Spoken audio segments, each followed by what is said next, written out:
Hello and welcome back to my channel. My name is Eleanor and I have a book haul for you today. I've got Calcifer here with me, but he looks like he's actually leaving and he's left. Well, hope you enjoyed that brief view of him. He's made a mess of my bookshelves as he is wont to do, and he's off skulking away. Anyway, I wanted to do a very brief book haul for you. I bought a couple of books secondhand off of the World of Books, which I love to buy from because I really enjoy supporting charity shops and secondhand books and like recycling and things like that. And then my partner and I, we had a day out and we went to Forbidden Planet and we went to Waterstones, and I couldn't help myself. I bought 4 books in there. So why don't I just stop talking and I'll show you what I got. The first 2 books I got are The Son of the Shadows and Child of the Prophecy by Juliette Marillier. These are books 2 and 3 in the Seven Waters trilogy. That's not really going to stand up. Oh dear, that's not really going to work. Just hold their arm like that. I haven't done a review of this book, but I recently read Daughter of the Forest by Juliette Marillier and I thoroughly enjoyed it. Jean, who is a Edinburgh-based booktuber, loves this author and really recommends this trilogy. So I've had it on my radar for a while. It's historical fantasy with a bit of romance in it. Yeah, and I really enjoyed it. I thoroughly enjoyed it. It's such a big book, but I bought books 2 and 3. However, if you've watched any of my other videos where I talk about books, you'll know I have a huge gripe about books and their sizes. So the first book I got is big, but it is a standard paperback size. This book 2 is a mass market paperback, which I don't mind, but when they're different from each other, it's a bit annoying. Book 3 is then wonderful and is a massive, huge, tall paperback. So, very frustratingly, every single book in this trilogy is a different size, and it is infuriating. So, yes, I'll say no more on that. So I'm very excited to pick up these next 2 books in this trilogy. I thoroughly enjoyed it. The first book focused in on a character who was the 7th child of a 7th child, but ended up being a daughter instead of a son. And there's magic and adventure, and it's about the conflict between the Irish and the English, and power struggles and battles, and about fae kind of creatures, and just with lots of magic as well. Really enjoyed it, so I'm looking forward to picking up these books. Side note, I forgot to mention another book I got secondhand. I don't know how I forgot, because literally the next video you're going to see, and the one I'm just about to film, is the review for this book. So who knows how my brain was working just there. So I'll just interject and say that I also got Goldilocks by Laura Lamb, which is a science fiction book set on Earth, kind of parallel universe, but maybe like 30 years in the future, and it's about space exploration. And this also seemed hugely interesting to me. It's a standalone sci-fi and it's very feminine heavy. So the plot is, despite increasing restrictions on the freedoms of women on Earth, Valerie Black is spearheading the first all-female mission to a planet in the Goldilocks zone, where conditions are just right for human habitation. It's humanity's last hope for survival, and Naomi, Valle's surrogate daughter and the ship's botanist, has been waiting her whole life for an opportunity like this, to step out of Valerie's shadow and really make a difference. But when things start going wrong on the ship, Naomi starts to suspect that someone on board is concealing a terrible secret, and realises time for life on Earth may be running out faster than they feared. So this was great, and if you want to hear my actual thoughts on it in more in-depth, check out my next video. But suffice to say, I absolutely loved it. So that's my second-hand picks. And now we'll move on to my full-price book that I bought on Waterstones. I just couldn't resist. The first book I got is a book I already own and I have read before, and I could not pass it up when I saw it because it is absolutely stunning. And it's this edition of Journey to the River Sea by Eva Ibbotson. This is part of the Macmillan's Collector's Library, and it is a tiny little beautiful edition hardback, and it's a full unabridged story. And this is a book I read when I was a child.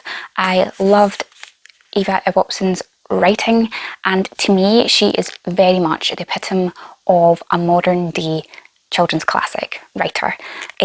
I fell in love with this story when I was younger, and it is like a classic, timeless, beautiful story. I really need to reread it sometime soon, but this edition I couldn't pass it up. The cover is lovely, this dust jacket, but then I don't know how well you can see on the camera. The cover here has an inlay in the fabric, and the end pages are beautiful, and it's got gilded edges. I think I'll just read the synopsis, because this is a book that I read so many times as a child, but I haven't read in a long time, and I don't know how best to pitch it to you, especially because nowadays this is not a book that I would ever think to pick up and would enjoy, especially not from like an older adult's perspective. But yeah, I loved this as a child. You can very much tell my reading tastes developed and changed as I grew older. Maya, an orphan, can't wait to reach her distant relatives 1,000 miles up the Amazon. She imagines a loving family with whom she will share great adventures. Instead, she finds two spiteful cousins who see the jungle as the enemy and refuse to go outdoors. But the wonders of the rainforest more than make up for the horrible twins and their parents. And when Maya meets a mysterious boy who lives alone on the wild river shores, she begins a spectacular journey to the heart of an extraordinary and beautiful new world. A joyous Amazon adventure set in the lush nature of Brazil, Eva Ibbotsson's Journey to the River Sea is a best-selling modern classic. And yeah, there's not much more I can say about it, but this edition is absolutely stunning. And if all her books were in this edition, I will definitely try and look for them and pick them up, but I'm not sure, because it's a collector's collection. I imagine that it's quite random with what books are in the collection. So yeah, I was very, very excited by this edition. The next book I got was Near the Bone by Christina Henry. If you take a look down here, it's kind of just out of frame. I have my Christina Henry collection, and this is another page-turning kind of creepy horror story, kind of like The Ghost Tree that she wrote a year or two ago. I've been meaning to pick this up for a while because I really love Christina Henry. Very soon I'll do a video about all the books of hers that I own, but I want to read this one first because then I can talk about all of them. I don't know too much about this one. I just knew I had to pick it up because she is an auto-buy author for myself, and I'm still waiting for her to write some more creepy retellings. She's not come out with one since The Girl in Red. So the back of this one says, Mattie can't remember a time before she and William lived alone on a mountain together. She must never make him upset, but when Mattie discovers the mutilated body of a fox in the woods, she realises that they're not alone after all. There's something in the woods that wasn't there before, something that makes strange cries in the night, something with sharp teeth and claws. When three strangers appear on the mountaintop looking for the creature in the woods, Mattie knows their presence will anger William. Terrible things happen when William is angry. So, very excited to pick this up. I might actually pick it up quite soon, and yeah, I'm very excited. And then, because when you're in Waterstones and you're buying full price books, which I don't do very often, especially not in person, there was a sticker, buy one get one half price, and I thought, I'll have a wee look at what other books I can get, maybe for half price, and get a wee deal. So of course I did that. And I found this book, The Absolute Book by Elizabeth Knox. This book is also very stunning, and what caught my eye initially was reading the back, and someone blurbed it saying it ranks alongside Philip Pullman's His Dark Material series and Susanna Clarke's Jonathan Strange and Mr. Norrell. And it's also blurbed by one of my favourite authors, Deborah Harkness, who wrote the A Discovery of Witches series. And that just kind of piqued my interest because I didn't know that she blurbed a lot of books. So this made me very, very curious, and I just had to pick it up. So it made me very, very curious, and the synopsis seemed right up my alley. And it's not a book I'd heard before at all. I hadn't heard about it on Goodreads or on any of my book platforms that I'm on, YouTube, Instagram, Twitter. Not to say that they aren't the be-all, end-all of all the books out there in the world, but I think, myself included, get really caught up in the online book spheres, and we really narrow in on books. And I don't know, there's just so many out there we're possibly missing just because I don't take recommendations from just in the shop itself or find outside of who were already watching and looking at. So I was very thrilled to find a book that I hadn't heard of and it seemed really, really interesting. I believe this is a standalone book, but I stand to be corrected. Taryn Cornix barely remembers the family library. Since her sister was murdered, she's forgotten so much. Now it's all coming back. The fire, the thief, the scroll box. People are asking questions about the library, questions that might relate to her sister's murder, and something called the Absolute Book. A book in which secrets are written and which everyone believes only she can find. They insist Taryn be the hunter, but she knows the truth. She is the hunted. Yeah, so it's a book about a book, and it sounds really, really good. And people on the back are saying it's search for a mysterious book, talking ravens, police detectives, gods, demons and magical gates to hidden worlds, intricately plotted and gorgeously written.